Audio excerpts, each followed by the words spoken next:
Crisis still plaguing Far North Queensland, we know more needs to be done.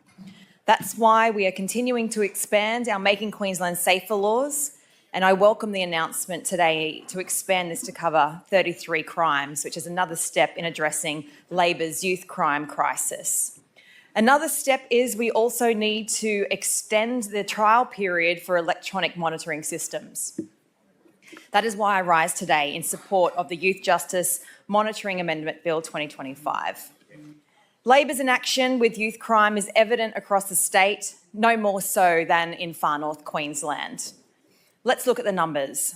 400, that's the number of hardcore repeat youth offenders responsible for nearly half of all youth crimes in the state. Youth crime has increased in Queensland by 88% in the past decade under the misguided Labor government, who care more about youth criminals than keeping Queenslanders safe.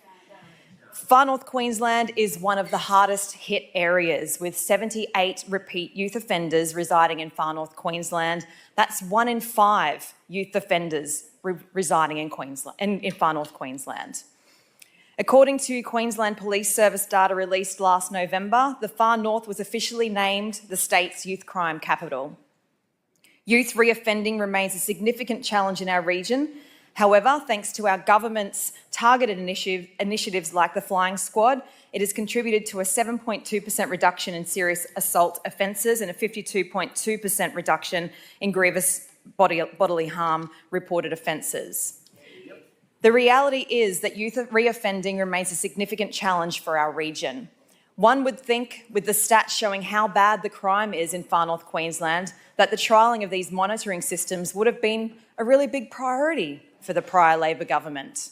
But guess how many were deployed in Far North Queensland in the trial during the past 4 years?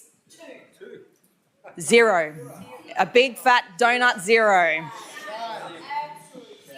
So again, the Labor government has failed North Queenslanders by not trialling this in our region. 4 years this trial has been going for, and it's a disgrace that Far North Queensland was not included. No wonder we have the highest rates of repeat youth offenders in the state, and it is shameful that our region was again neglected. Again, Labor shows how it doesn't care about any region outside of Brisbane and southeast Queensland. And Far North Queensland matters, and it deserves to participate in this trial that is shown to reduce youth on bail from reoffending. This time extension is imperative to ensure a comprehensive review of the program, ensuring enough data is gathered to assess its effectiveness. Low trial numbers across the state, together with the complete exclusion of the Far North, means we have no data to prove the effectiveness to monitor these youth while on bail. In Cairns last year, a teenage repeat youth offender who had an extensive criminal history, including 144 prior convictions, was responsible for a stolen car crash that resulted in the death of a 14-year-old friend. Would this have happened if this youth offender was equipped with a monitoring device or had not been released time and time again because of Labor's soft laws? The 2025 bill does not introduce major changes, but simply extends the monitoring trial for 1 more year to gather more data before a final decision is made about its future. Good policy is built on solid evidence, and a similar GPS monitoring program in New Zealand identified that this program reduced recidivism rates by up to 27% for high-risk offenders, demonstrating that the electronic monitoring can be an effective tool in reducing repeat offences and improving rehabilitation outcomes. So for our 400 hardcore repeat youth offenders, this equates to 108 youth going down a different path, one that does not involve terrorising our streets, our people, or stealing our cars. 108 youth that could have had consequences for their actions, even if they are on bail.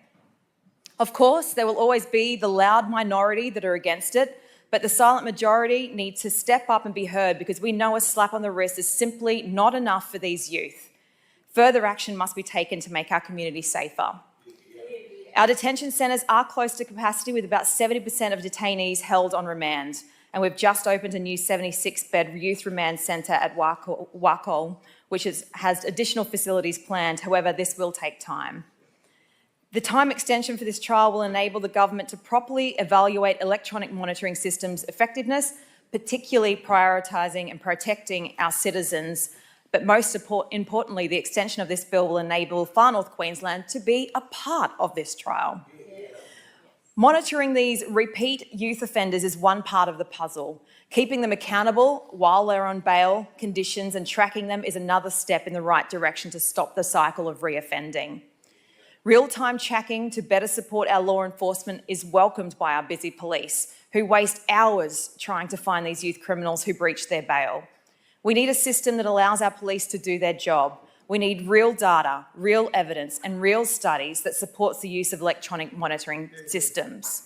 We must support our hardworking police who are doing their best to monitor the movements of these repeat youth offenders. We must do what we can to ensure these youth criminals are compliant with bail conditions. The community has called for stronger measures to address the youth crime crisis, and this side of the House is listening. Far North Queenslanders are frustrated with repeat youth offenders, especially those on bail who treat our court system like a fast food drive-through. They want solutions that work. Enough is enough. Electronic monitoring is one such solution to tackling youth crime that has plagued our state for far too long. This isn't the be-all and end-all solution, but part of a holistic approach to youth crime that includes harsher punishments, stronger bail and sentencing laws, family intervention, expanding rehabilitation programs, and more juvenile facilities for offenders. It also provides key data and statistics to ensure we are successful in tackling youth crime. Mr. Speaker, I have spoken to many of our hardworking police in Far North Queensland. I have spoken to the community. I have spoken to small business owners and community groups. We all agree this program must be properly evaluated and trialled in Far North Queensland. The Youth Monitoring Amendment Bill needs to continue under the guidance of the Crisafulli government.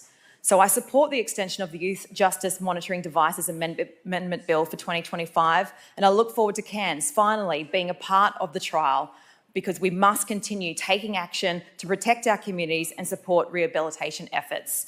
I fully support this bill. Thank you, Mr. Speaker. Mr. Deputy Speaker. I call the member for Callide. Thank you, Mr. Deputy Speaker. And I just want to acknowledge the great contribution from the member for Barron River, who is a true champion for Barron River, and I dare say the best member for Barron River this House has ever seen. Here we